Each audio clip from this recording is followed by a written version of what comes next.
Ito kwa sababu ya mapenzi ya Mungu. Kwa Isaka, kwa Yakobo Israeli, kwenda kwa Israeli yote. Manabii wengi wametumwa, mpango wa wokovu unaendelea kufunuliwa. Mpango wa wokovu ni kitu umeanza kitambo sana, na ukiisoma unaona inaingiana kabisa. Inaingiana kabisa, vitabu vimeandikwa maelfu na maelfu na maelfu ya miaka, lakini yote yanaingiana yameandikwa na waandishi 100, 500, watu wanaandika. Na mwingine unaona anaandika kishairi, mwingine anaandika hadithi, mwingine anasema hivi, lakini yote unaona yanaelekeza jicho la mtu wapi? Kwa msalaba wa Yesu Kristo. Kwa msalaba wa Yesu Kristo ndipo kunakoelekea.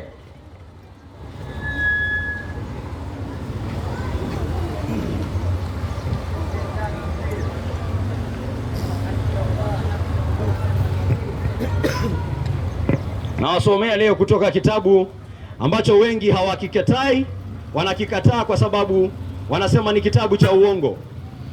Lakini mimi ninasoma katika hiki kitabu kwamba watu walikuwa wakitoka kitambo wanasema maneno ya Mungu ni ya uongo. Kutoka kitambo sana. Hii si jambo jipya. Mwanadamu hataki maneno ya Mungu. Na Mungu anamwambia nabii Yeremia hivi. Anamwambia, kwa sababu hao watu wameongea hivyo, nitafanya maneno yangu yawe kama moto ndani ya moyo wao. Nitafanya maneno yangu yawe ni kama moto unaoteketeza. Watasema ni uongo, lakini uongo huo unapohubiriwa atasikia kuna moto unachoma ndani yake. Seme, nyamazisha huyo kijana, nyamazisha huyo Yeremia, nyamazisha. Manabii wa Mungu wamejaribu, wamewanyamazisha miaka na miaka, wamewaweka jela, wamewapiga viboko. Walishika kina Petro na Yohana wakawaambia, nyinyi kina Petro na Yohana, sisi hatuna shida mkiponya wa vilema, hatuna shida mkifungua waziwi masikio. Kitu hatutaki mfanye ni wacheni kuhubiri hilo jina la Yesu. Wachana, hiyo hatutaki kusikia. Wewe kama unataka kuponya watu, ponya. Kama unaambia watu wafanye, waache dhambi, wafanye nini, wewe fanya hiyo yote. Kitu hatutaki ni wacha kusema hiyo jina la Yesu. Hiyo wacha. Hiyo hatutaki kusikia. Uadui. Kina Petro na Yohana wakasema, ndugu yangu, sisi hatujatumwa hapa kuambia watu ati watende matendo mema. Tumetuma kuwaambia muamini Yesu Kristo ndugu yangu upate uzima. Muamini Yesu Kristo aliyekufa, aliyefufuka. Kuna yule aliyekufa na kuna yule aliyefufuka, na jina lake ni Yesu Kristo. Na bila kumwamini huyu Yesu Kristo hauna uzima ndani yako. Asiye na mwana hana baba. Wanasema wako na Mungu lakini hawamwamini mwana wake. Mungu anasema hakuna Mungu unajua kama hauna mwana wangu. Hakuna Mungu unajua kama hauna mwana wa Mungu. Anawaambia nyinyi wafuasi wale walimu wa dini. Walimu wa dini wanakuja na wanamkataa Yesu. Yesu anawaambia, ile sababu mnanikataa ni kwa sababu hamumjui Mungu. Hamumjui baba yangu. Mnafikiri mnamjua ati kwa sababu mnafunza watu, ati kwa sababu mna maandiko, ati kwa sababu mko na hii na hii, ati kwa sababu Israeli inasema hawa ni walimu wa dini. Anawaambia nyinyi hakuna dini mnajua, hakuna Mungu mnajua. Kwa sababu mungekuwa mnajua Mungu, mungejua mimi ni nani, mungejua kwamba mimi si binadamu wa kawaida, mungejua kwamba mimi ni mwana wa Mungu. Wanasikia hivyo wanakasirika, wanashika mawe, wanataka kumpiga mwana wa Mungu. Haiendelei hadi siku ya leo. Haiendelei hadi siku ya leo. Wanaohubiri ukweli wa mwana wa Mungu wanatupiwa mawe au la? Haiendelei hadi siku ya leo, haidhihiriki. Wanasema, ndugu yangu, sisi hatuna shida mkifanya matendo mema. Ndugu yangu, mimi sina shida ukichukua pesa zako umsaidie mnyonge. Sina shida ukiambia watu waache dhambi, hiyo sina shida. Shida ni sitaki kusikia ukisema kwamba Mungu amezaliwa. Toka hapa na hiyo maneno, na mimi nakwambia Mungu amezaliwa. Hiyo ndio mimi sitaki kusikia. Sitaki kusikia kwamba lazima kuna mtu angekufa kwa ajili ya dhambi zangu kwa sababu mimi siwezi kulipia. Hiyo sitaki kusikia.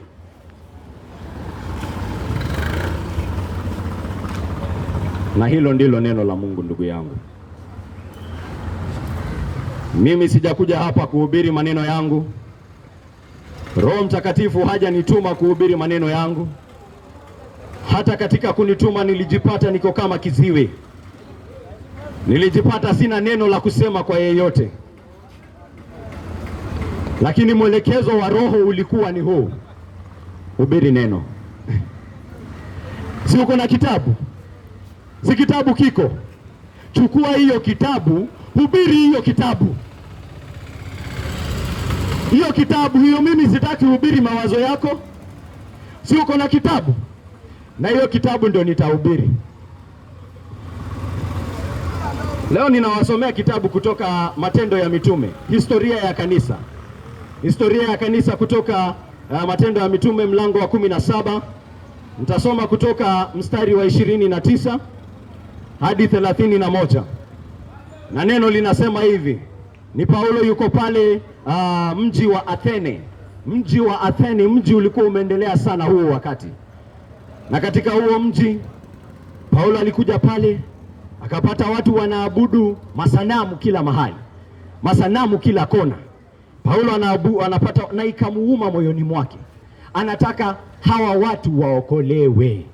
Anataka hawa watu wamjue Mungu. Wacha niwasomea, anasema hivi katika sehemu moja ya mahubiri wake. Anasema, kwa kuwa sisi ni watoto wa Mungu, haitupasi kudhani kuwa Mungu ni kama sanamu ya dhahabu au ya fedha au ya jiwe, mfano uliotengenezwa kwa ubunifu na ustadi wa mwanadamu. Hamfai kufikiria hivyo. Zamani, wakati wa ujinga, Mungu alijifanya kama haoni. Lakini sasa anawaamuru watu wote kila mahali watubu. Kwa kuwa ameweka siku ambayo atahukumu ulimwengu kwa haki, akimtumia mtu aliyemchagua. Amewahakikishia watu wote mambo haya kwa kumfufua Kristo kutoka kwa wafu. Kwa kumfufua Kristo kutoka kwa wafu. Paulo ako na ujumbe kwa hawa waabudu sanamu wengi. Na lengo lake si lengo ati anataka kuwadharau. Anataka kuwafunua akili. Anataka kuwafunua akili. Wapate kuona hali yao. Wapate kujijua. Wapate kujua mioyo yao. Mimi ninasoma kutoka hichi kitabu kwamba Paulo alipokuwa anahubiri katika huo mji, wengi walikuwa wanamdharau. Walikuwa wanamdharau. Kwa sababu imeandikwa alikuwa anaumia moyoni mwake vile ambavyo ule mji ulikuwa umejaa sanamu. Akaenda pale akihojiana na watu Wayahudi na Wayunani pale sokoni.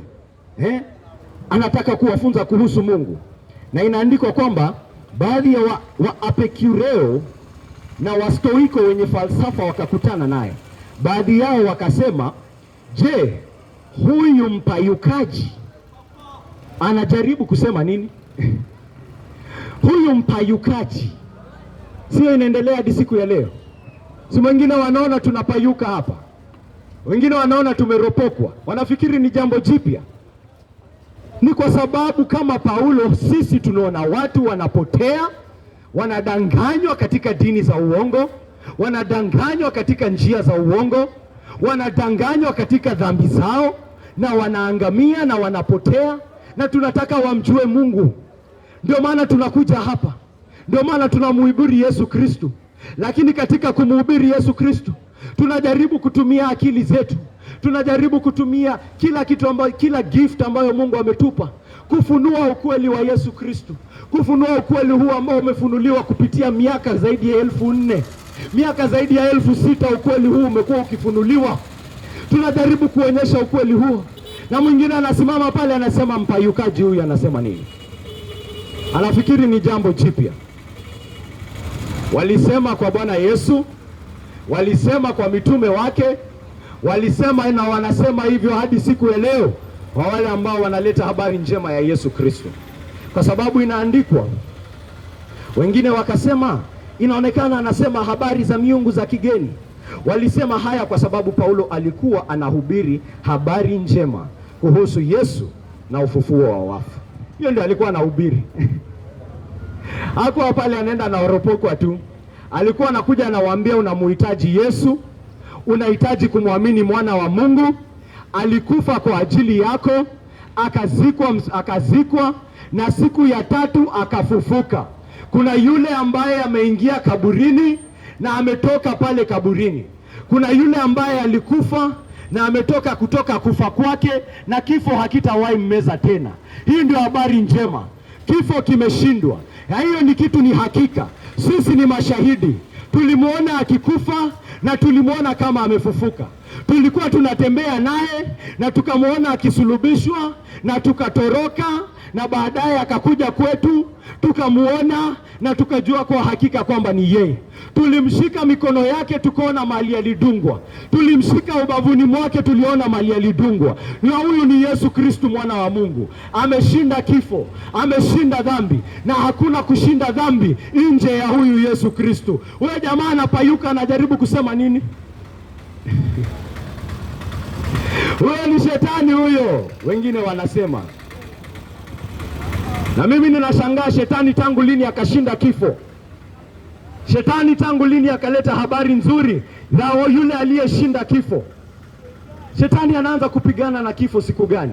Shetani anataka ufe, ndugu yangu. Ndio maana anakuweka katika hiyo hali, anakuweka katika uadui dhidi ya Yesu Kristo, anakuweka katika hali ya uadui dhidi ya Injili.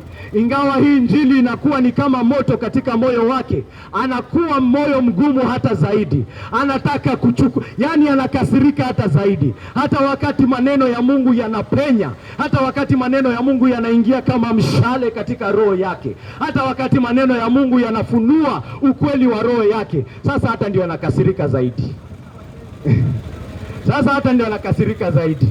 Na mimi ninashangaa tangu lini shetani akaanza kuona ndani ya mioyo ya watu, akasoma mawazo yako, akajua wewe ni mwenye wivu, akajua wewe ni mwenye chuki, akajua wewe ni mkupiga njama, akajua wewe ni wakutamani wake wa wengine, akajua wewe ni mfisadi katika kazi yako, akajua wewe ni mkabila, akajua wewe ni muuaji.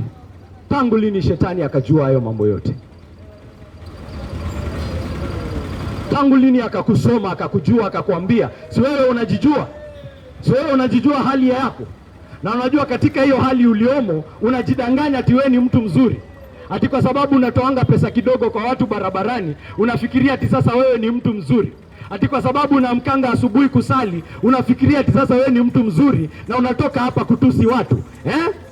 Neno la Mungu linakufunulia ukweli wa roho yako, ili upate kujua ukweli wa roho yako, ujue kwamba unahitaji kuokolewa, unahitaji kuoshwa, unahitaji kusafishwa, na kufunga itafanya hiyo kazi. Ni damu ya Yesu, ni damu ya Yesu peke yake. Kutoka kitambo unasikia walimuita Paulo mpayukaji. Wanafanya hivyo hadi leo? Wanafanya hivyo hadi leo?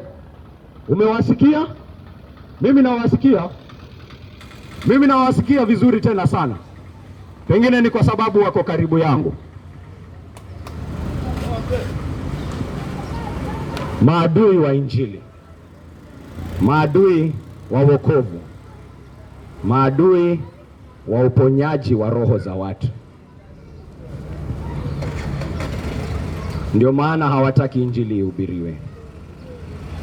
Lakini Paulo alitaka hawa Warumi waokoke. Alitaka wamjue Yesu. Sababu inaandikwa, wakampa fursa kuja pale kuongea katika Areopago. Walimpa fursa kuongea. Si kwa sababu wanampenda. Imeandikwa kwa sababu gani? Wewe unaleta mambo mapya masikioni mwetu. Hivyo tungetaka kujua maana yake ni nini. Hawa ni watu wa Athene wanaambia Paulo, umeleta mambo mapya. Na inaandikwa Waathene na wageni wote walioishi humo hawakutumia muda wao kufanya chochote kingine isipokuwa kueleza au kusikia mambo mapya. Hiyo ndio ilikuanga kazi yao. Wanataka kusikia mambo mapya. Kwa sababu gani? Hana nanga. Hana suluhisho la ulimwengu. Akona kitu ambaye anajihubiria, lakini amegundua haitoshi. Ndio maana kila siku baada ya siku anasonga hapa, anapata mafunzo mapya, anasema hii ndio ukweli. Baada ya wiki mbili anagundua hii mafunzo iko na shimo. Haya, twende pale. Nini sasa hii imekosa isijafanya? Haya, mafunzo kidogo ameongeza. Haya, hiyo ameona pia haitoshi, ruka kidogo, mafunzo mengine. Hana msimamo, hatosheki. Anajua mafunzo ambayo ako nayo hayatoshi, na Mungu anaeleza kwa nini katika kitabu chake.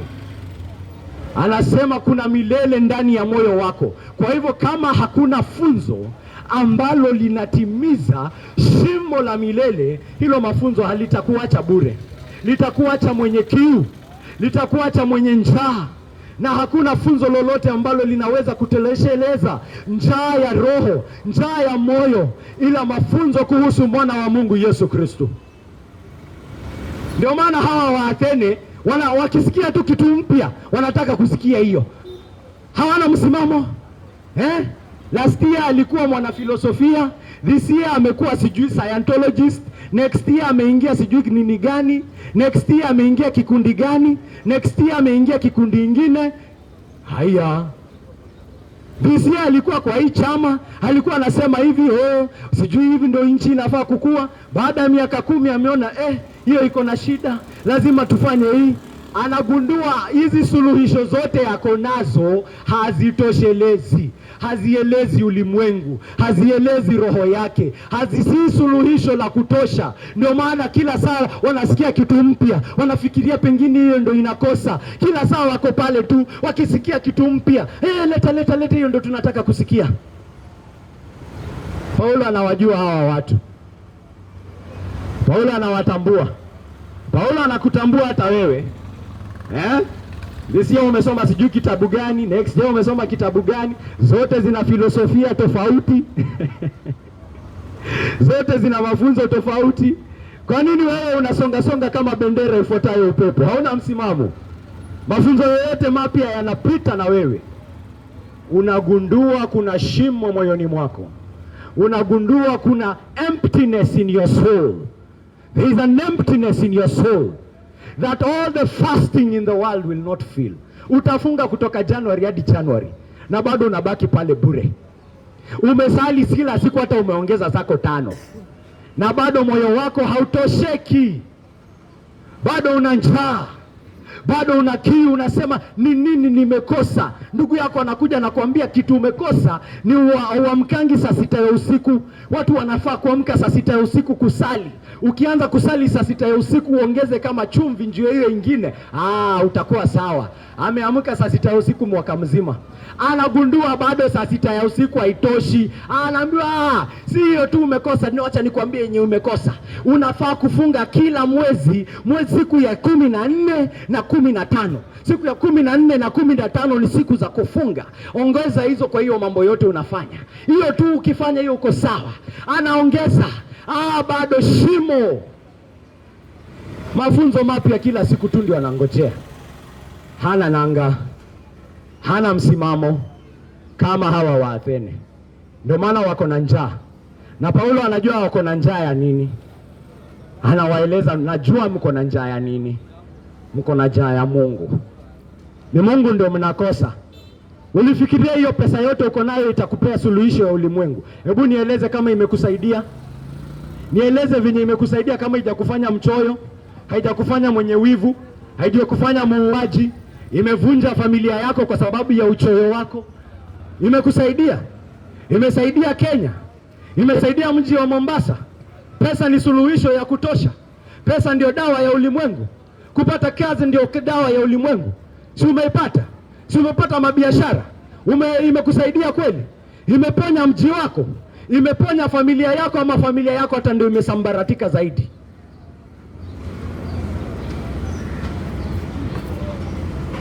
Shida si hiyo. Kuna kitu unakosa, na ni Mungu. Na yule ambaye anasema anamjua Mungu, basi kile kitu ambacho unakosa ni Mungu wa kweli. Mungu wa kweli ni Baba ya Yesu Kristo. Ni huyo na ni huyo peke yake. Na jina lake lisifiwe. Paulo anawaambia hawa watu, Ninaona mko na Mungu mingi, mko na miungu mingi mnaabudu. Mko na miungu mingi ya mnaabudu. Lakini wacha nikuwaeleze kuhusu Mungu. Mungu aliyeumba dunia na vyote vilivyomo ndani yake, yeye ndiye Bwana wa mbingu na nchi. Hakai katika mahekalu yaliyojengwa kwa mikono ya wanadamu. Hatumikiwi na mikono ya wanadamu kama kwamba anahitaji chochote, kwa sababu yeye mwenyewe ndiye awapaye watu uhai na pumzi na vitu vyote. Anasema katika huo uhusiano mko nayo na Mungu, kuna kitu ninaona mnakosea. Mnafikiria Mungu anatumikiwa na mikono yako, ni kama kwamba kuna kitu hana. Ndio maana watu wengine wanafanya matendo mazuri, wanafikiria ati Mungu sasa ako na deni yake. Ati Mungu sasa ako na deni yangu. Kuna mtu nilisaidia juzi.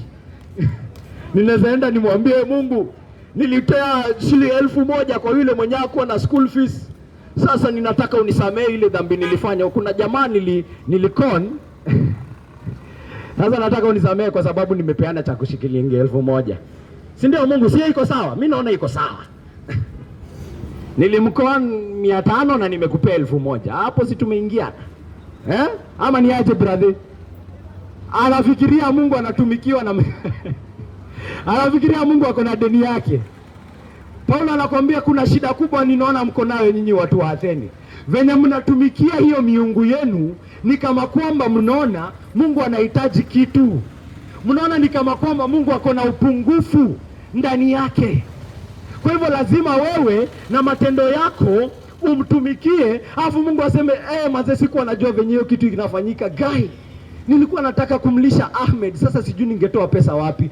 Lakini nimeona yule Abdul amemsaidia. Abdul niko na deni yake kubwa sana. My friend Abdul. Mungu hana deni yako, hiyo pesa umepeana ni Mungu alikupea. Paulo anataka ukumbuke hiyo. Mungu hatumikiwi na mikono ya wanadamu. Mungu hakai katika hekalu zilizojengwa kwa mikono. Ati tutamjengea Mungu nyumba akae kwa hiyo nyumba. Haya, hizo mawe si ni zake. Hii dunia yote si ni yake. Anamwambia hiyo ndio shida ninaona nyinyi wa Atheni mko nayo. Na hiyo ndio shida ninaona watu wengi wanasema wanamjua Mungu wako nayo. Shida ya wa Atheni, wanafikiria wanazaeka Mungu katika dini yake. Paulo anataka kukufunza leo vile alivyofunza wa Atheni. Hakuna kitu unaweza fanya ati kumtumikia Mungu ni kama kwamba ako na deni yako. Zawadi kazi inakubalika pekee kwa Mungu ni kazi ya shukrani. Unaifanya kama shukrani kwake.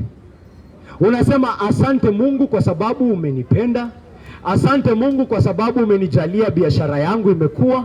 Na kwa sababu umenisaidia Mungu wangu biashara yangu imekuwa. Naomba Mungu kwamba kama shukrani yangu ninaweza kujishughulisha katika kazi yako. Kwa hivyo katika wewe kutoa, haumtumikii kwa njia ya kumweka Mungu katika dini yako. Ni ishara ya shukrani yako ndugu yangu. Mungu hahitaji kitu chochote kutoka kwako, ni kama kwamba ako na upungufu. Yeye mwenyewe ndiye anayewapa watu uhai na pumzi na vitu vyote. Uko na biashara, ni yeye alikupea. Hata useme aje. Uko na watoto, ni yeye alikupea. Uko na job, ni yeye alikupea. Hata useme aje. Wangapi wako na connections na pesa zao zimeibwa tu? Ni yeye alikupea. Kila kitu uko nacho ni Mungu alikupea. Kubali usikubali.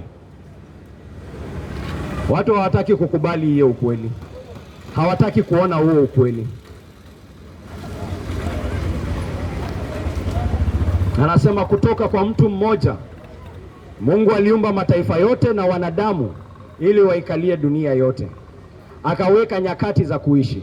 Alifanya hivyo ili wanadamu wamtafute na huenda wakamfikia ingawa kupapasa papasa, ijapokuwa kwa kweli hakai mbali na kila mmoja wetu. Mungu anajionyesha katika ulimwengu. Mungu anajionyesha katika vile ambavyo ameumba ulimwengu, katika misimu, katika mvua, katika jua. Anafanya hii yote ili yeyote ambaye ako na jicho aweze kuona. Biblia inasema tutakaposimama mbele ya Mungu hiyo siku, hakuna kutakuwa na yeyote atakuwa na udhuru. No one will have an excuse. Aseme sikukujua. No one. Sababu ulimwengu huu unamhubiri.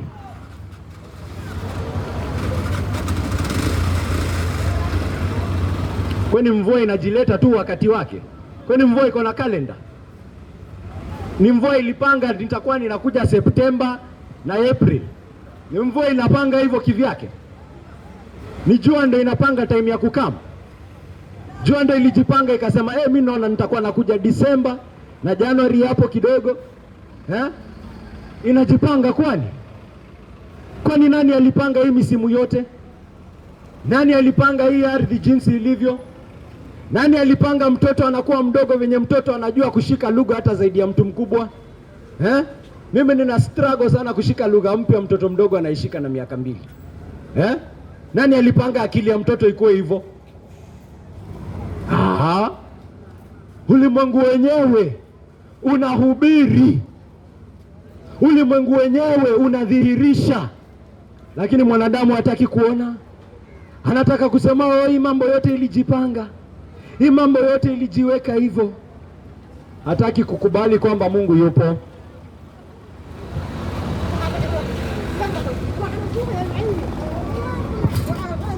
Na ni kwa sababu gani hataki kukubali? Kwa sababu hataki kumtii. Hataki kufuata njia zake. Anataka kuishi kulingana na tamaa zake. Anataka kuishi venye yeye anataka.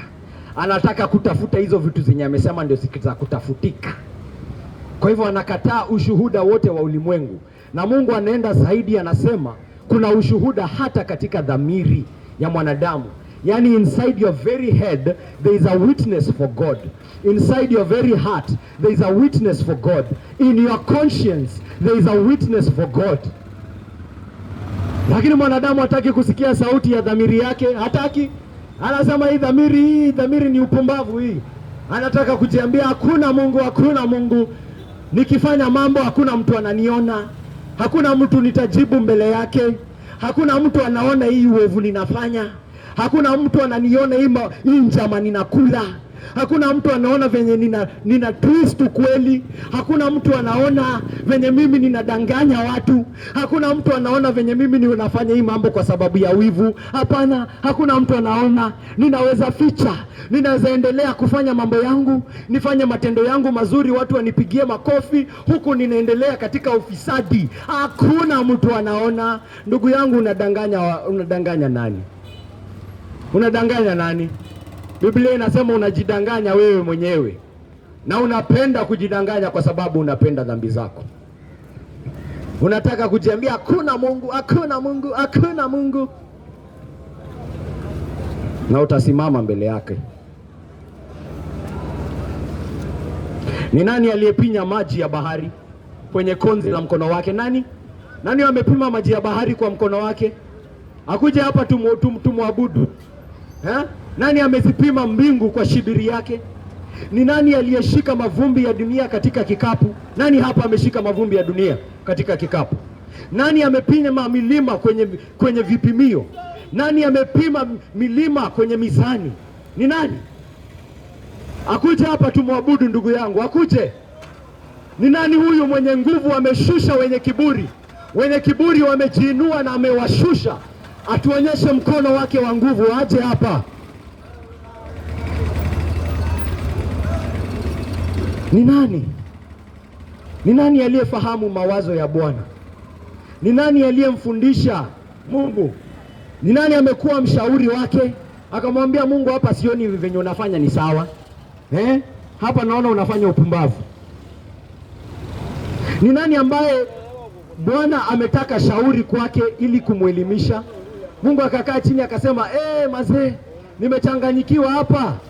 Abdalla, kuja unisaidie. Kuja uniwape mawaidha. Funga kidogo ndio nipate nguvu. ya kufikiria. Naye ni nani alimfundisha njia iliyo sawa? Ni nani aliyemfundisha maarifa na kumwonyesha mapito ya ufahamu? Nani amefunza Mungu? Akuje atuambie. Mungu anakuchallenge na neno lake, anasema kuja jionyeshe. Kama uko hapa jionyeshe, kama hauko kaa chini na usikize neno langu. Utamlinganisha Mungu na nani? Utamlinganisha na kitu gani?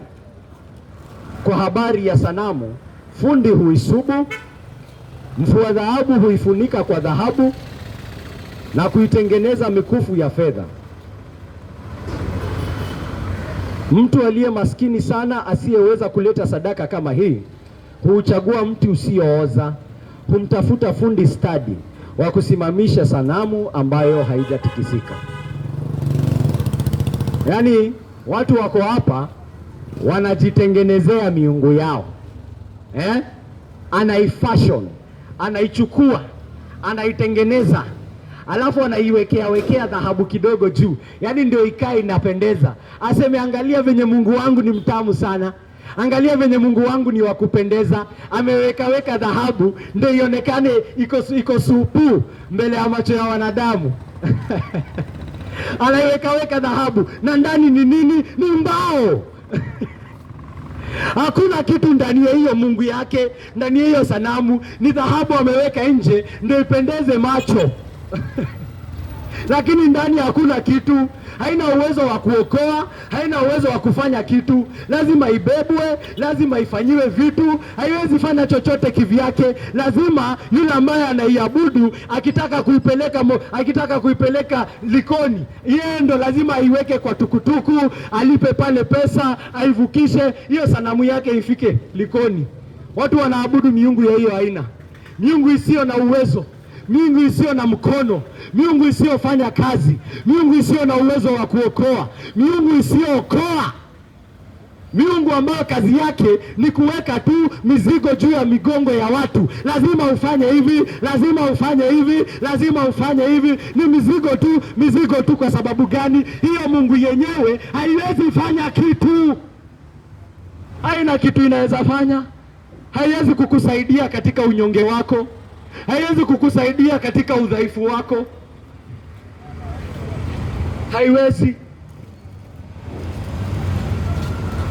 Hiyo ndio miungu watu wanaabudu. Ndio maana wanafikiria wanaitumikia. Ndio maana wanafikiria ati wanaweza iweka katika deni. Ati nilifanya kitu sasa Mungu ako na deni yangu.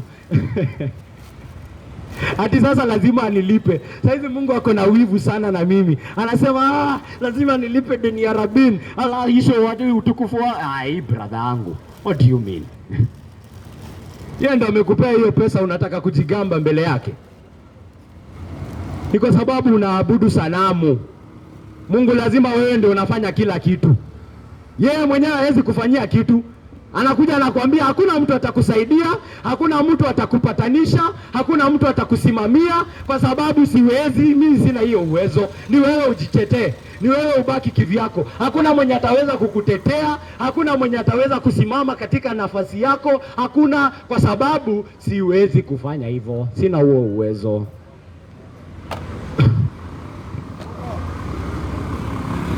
Ni uwezo hana, ndugu yangu. Mungu anakufunulia kwamba yeye ni Mungu aliye hai. Kutoka kitambo ni Mungu anayefanya mambo. Ni Mungu ambaye ana uwezo wa kuokoa.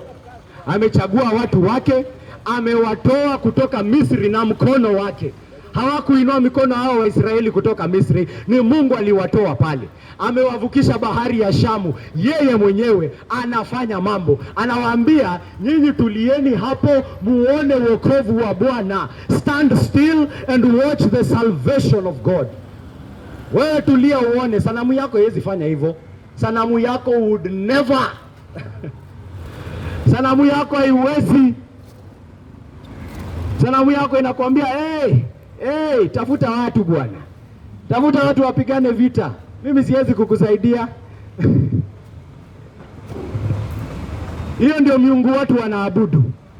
Mungu ninayeabudu, Mungu ninayewatangazia, anakuona katika taabu na anakuambia mimi ndio nitakusaidia katika hiyo taabu. Nitamtuma mwana wangu wa pekee, atashuka kutoka utukufu wake, atachukua mwili, atajitoa kama dhabihu safi ya dhambi, atalipia dhambi zako ili wewe kusiwe na hukumu yoyote juu ya kichwa chako. I will do something about it. I will do something. I am a God who does things. I do things. Na kwa sababu nimekufunulia njia ya wokovu, na kwa sababu nimekufunulia mwana wangu wa pekee, anawaambia Waatheni hivi, kwa sababu kitambo hao watu wakati wa ujinga Mungu angeangalia hiyo mambo aseme acha watu waendelee, watalipia kulingana na ile nuru walio nayo. Lakini sasa Mungu anaamuru kila mtu, anaamuru wa Somali wote, anaamuru wa Arabu wote, anaamuru wa Mijikenda wote, anaamuru wa Swahili wote, anaamuru wa Kikuyu wote, anaamuru wa Kisii wote, anaamuru wa Luya wote, Wazungu, wa Burundi wote wanaamriwa nini? Watubu na wamwamini Yesu Kristo. Amefunuliwa, ameonekana wazi. Wakati wa ujinga, wakati wa kuabudu masanamu, wakati wa kubeba mizigo yako, ndugu yangu, imekwisha. Mungu amefunua mwana wake. Mungu amedhihirisha yule ambaye alikufa na akafufuka. Mungu amefunua njia ya wokovu peke yake ambayo inasimama. Ameifunua, na kwa hivyo anakuambia ndugu yangu, wacha hiyo iwe ni ushuhuda kwako kwamba hakuna njia yoyote nyingine utakuja kwangu ila kupitia huyu aliyekufa na kufufuka, mwana wangu Yesu Kristo. Asiye na mwana hana baba. Asiye na mwana hana baba. Aliye na mwana ana baba pia. Asiye na mwana hana baba. Aliye na mwana ana baba pia. Asiye na mwana hana baba. Asiye na mwana hana baba. Asiye na mwana hana baba. Asiye na Yesu Kristu hana Mungu. Asiyefunikwa na hii damu hana Mungu. Ni Yesu Kristu mwana wa Mungu aliyekufa, ndiye ambaye anakuja kufufua, ndiye ambaye anakuja kuhukumu ulimwengu, jinsi ambavyo alishuhudia katika kitabu cha Yohana. Alisema hakika kama vile Baba awafufuavyo wafu na kuwapa uzima, vivyo hivyo mwana huwapa uzima wale anaopenda. Yesu Kristo anashuhudia kwamba mimi na Baba ni kitu kimoja. In essence, in the very essence, me and my Father are one. Baba yangu ni Mungu, hata mimi ni Mungu. Baba yangu anapea watu uzima, hata mimi ninapea watu uzima. Me and my Father, in the essence, we are one. Yani Baba ni Mungu na mwana pia ni Mungu, na wote wawili ni Mungu mmoja. Ala, Baba ni Mungu, mwana ni Mungu. Baba si mwana na mwana si baba. Mwana ndiye alikufa msalabani, si baba. Baba ndiye aliyemtoa mwana, si mwana aliyemtoa baba. Lakini Baba ni Mungu, mwana ni Mungu, na wote ni Mungu mmoja. Si Mungu mbili, si Mungu tatu, ni Mungu mmoja.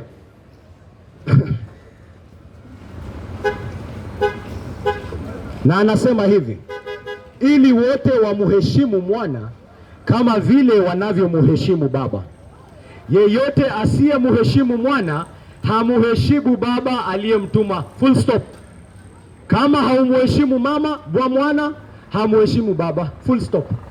Unasema oh, mimi nampenda Mungu. Unasema oh, mimi ninamwabudu Mungu. Unasema oh, mimi ninamfuata Mungu, na hamuheshimu mwana wa Mungu. Hakuna Mungu unajua.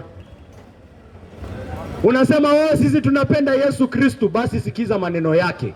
Kama haumpendi mwana wa Mungu, kama haumpi mwana zile heshima ambazo unampa Baba, kama una kneel down na unamwabudu Baba, basi fanya hivyo hivyo kwa mwana. Fanya vivyo hivyo kwa mwana. Kama unamtukuza Baba kama muumba wa mbingu na dunia, fanya vivyo hivyo kwa mwana. Ule utukufu wa Baba uende kwa mwana.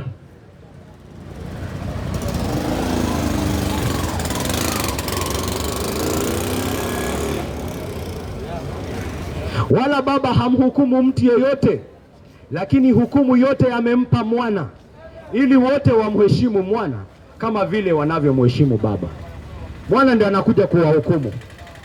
Mwana mwenyewe alisema, haya maneno ninayowahubiria ndio yatatumiwa hiyo siku. Haya maneno ninayowatangazia ndio yatatumiwa hiyo siku kuhukumu ulimwengu. Haya maneno ninayosema hapa, haya maneno ninayowashuhudia hapa, haya ndio maneno yatakayohukumu ulimwengu. Ndugu yangu, na kuhakikishia na kuhubiria, ndio ujue hauokolewi kwa matendo yako, hauokolewi kwa juhudi zako, hauokolewi kwa kufunga kwako, hauokolewi kwa safari zako kwenda Saudi Arabia, hauokolewi kwa chochote. Hauokolewi kwa kutoka kwa familia nzuri, hauokolewi kwa kukuwa na biashara kubwa, hauokolewi kwa kukuwa na mabibi 7, hauokolewi kwa hiyo mambo yote. Unaokolewa peke yake kwa kutambua kwamba hauwezi kufanya chochote kuokolewa. Ndio maana Mungu Mwenyezi alimtuma mwana wake wa pekee, kwa sababu mimi siwezi fanya kitu. Ndio maana ilimpasa Mungu kufanya kitu. Mungu anakuamrisha siku ya leo utambue kwamba mwana wa Mungu lazima alisulubiwa. Utambue kwamba mwana wa Mungu lazima angeuawa. Utambue kwamba mwana wa Mungu lazima damu yake ingemwagwa. Utambue kwamba mwana wa Mungu lazima angeteswa, kwa sababu huu ndio ulikuwa mpango wa Mungu kuokoa ulimwengu. Huu ndio ulikuwa mpango wa Mungu kuosha wenye dhambi. Huu ndio ulikuwa mpango wa Mungu kukomboa watu. Huu ndio ulikuwa mpango wa Mungu kusafisha watu. Huu ndio ulikuwa mpango wa Mungu kuzalisha watu upya. Huu ndio ulikuwa mpango wa Mungu kuzalisha hata huu ulimwengu upya. Ndugu yangu, unaamrishwa utubu. Tubu na ukuje kwa Yesu. Toba ya kweli. Toba inayotambua kwamba lazima mwana wa Mungu angekufa kwa ajili yako. Si toba yenye watu naonanga wanafanya hapa. Anatubu lakini anatoka nje anapanga kufanya hiyo kitu yenye anatubu. Ati nitafanya alafu nitatubu next week. Hatambui uzito wa dhambi yake. Hatambui hiyo dhambi ilimfanya mwana wa Mungu aende msalabani. Ndio maana hajui uzito wa hiyo dhambi yake. Hatambui. Anafikiri dhambi ni kitu unaweza toa na 1000 shillings pale barabarani. Ndio maana anaifanya kiwa ni kitu chepesi. Nitatubu next week, hakuna shida. Mimi utendanga dhambi hiyo nakubali. Kila mtu ni mtenda dhambi. Lakini nitatubu next week, alafu Mungu Mungu anasema nikitubu atanisamehe. Ndio maana watu wanatubu toba nyepesi. Hatambui kwamba uzito wa dhambi ni damu ya mwana wa Mungu. Hatambui. Anafikiria uzito wa dhambi ni kutoa lori ya chakula kwa watu wanyonge, na nikifanya hivyo dhambi zinaoshwa. Dhambi ni 1500. Sasa hizo anapiga njama kuua mtu. Hiyo dhambi ni safari moja msafi kwenda Maka pale. Hiyo ninaoshwa, hiyo ninakuwa safi kabisa. Kwake dhambi uzito wake ni safari ya ndege. Safari ya ndege na bei ya hoteli. Hiyo ndio uzito wa dhambi kwake. Safari ya ndege na bei ya hoteli. Kama unaweza fanya safari ya ndege na ulipe bei ya hoteli, hauna kitu ya kukutatiza. Hatambui uzito wa dhambi ni damu ya mwana wa Mungu. Ndio maana dhambi ni kitu nyepesi sana kwake. Ndugu yangu, utaangamia. Hausimami mbele ya sanamu hiyo siku. Unasimama mbele ya Mungu Mwenyezi. Unasimama mbele ya Mungu, muumba mbingu na nchi. Mbele yake hakuna kitu.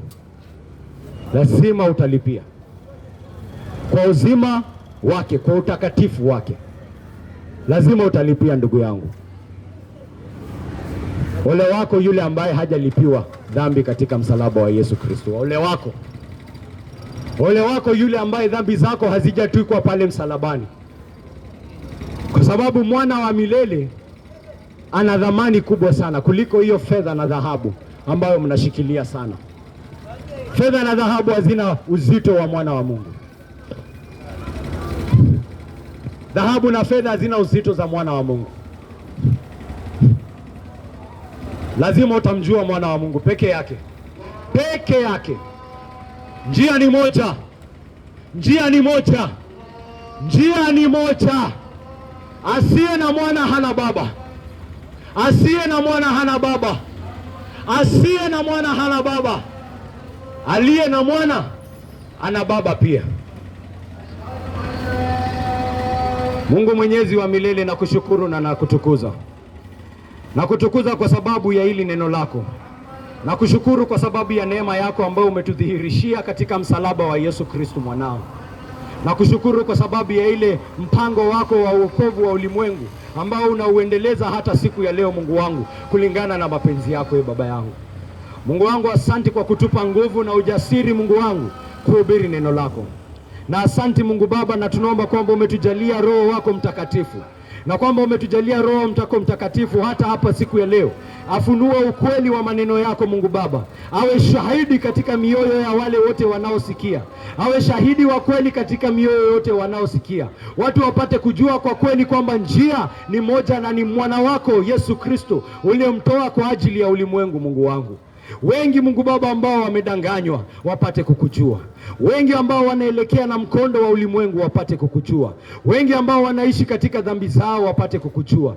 Wengi ambao wameshikwa mateka na shetani wapate kukujua. Wengi Mungu Baba, na wagundue Mungu Baba ni wewe ambao umefanya kazi hii kulingana na mapenzi yako takatifu. Mungu wangu, asanti sana. Asanti Mungu wangu. Na tunaomba kwamba utafanya hii kazi Mungu Baba kulingana na mapenzi yako. Tumehubiri hapa Mungu Baba katika udhaifu wetu Mungu wangu. Tumehubiri kulingana na ule uwezo wetu. Na Mungu Baba, asante sana kwamba umetuweka sisi mamba vyombo vya clay, just clay vessels in your presence, King of glory. Father, that it will be clear, that it will be manifest, King of glory, O God, that all the glory and all the honor and all the power, King of glory, goes to you, Almighty Father, in saving men from the bonds of sin, in saving men from the bonds of Satan, in saving men from the bonds of the evil one, King of glory, my God. Ionekane waziwazi hapa siku ya leo Baba yangu, kwamba ni wewe unafanya kazi hapa siku ya leo. Wengi Mungu Baba wameita hii ni injili ya shetani. Wengi Mungu Baba wamedharau injili yako. Lakini Mungu Baba, umesema katika neno lako la Nehemia kwamba kwa sababu wamesema hivyo, utafanya neno lako liwe kama moto katika mioyo yao Mungu Baba. Mungu Baba, basi fanya hivyo ili wafunuliwe mioyo yao, wapate kukuona, wapate kukujua, na wapate kumjua Yesu Kristo mwanao. Fanya hii Mungu Baba kwa ajili ya mapenzi yako Mungu Baba. Fanya hii Mungu Baba kwa ajili ya utukufu wako, ili na katika kuzidi kwa dhambi Mungu Baba, neema yako Mungu Baba basi ionekane kwamba imezidi tena zaidi. Fanya hii Mungu Baba kulingana na mapenzi yako Mungu Baba. Waokoe wote wanaopotea Mungu Baba. Hata sisi tulikuwa miongoni mwao Mungu Baba, na ni kwa rehema zako Mungu Baba ulitutoa kwako. Mungu Baba, ni kwa rehema zako ulitutoa pale Mungu wangu. Mungu Baba, hata sisi singekuwa ni watumishi wako Mungu Baba, umewatuma kote kote ulimwenguni Mungu Baba, hatungepata kukujua, hatungepata kuja kwako, tungeangamia katika dhambi zetu Mungu Baba.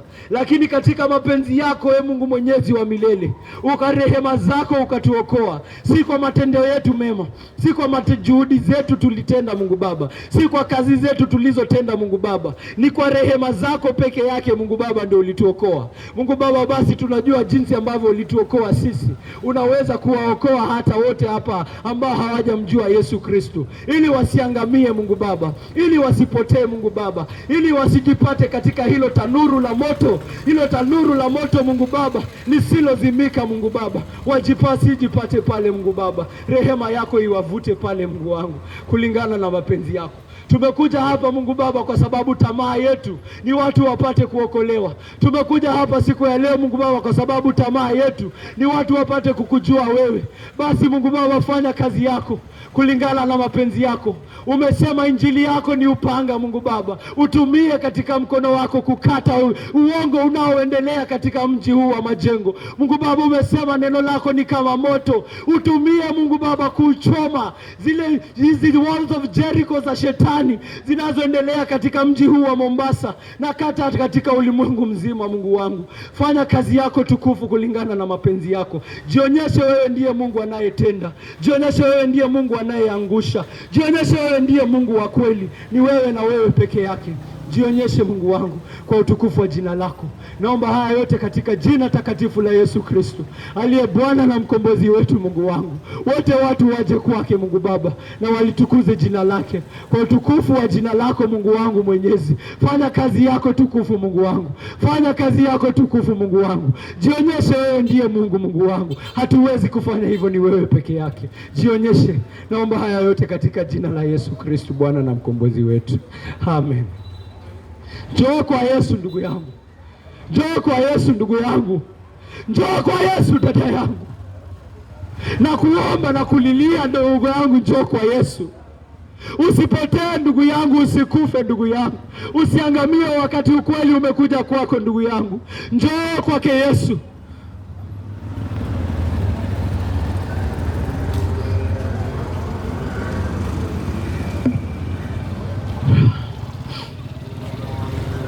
Amina.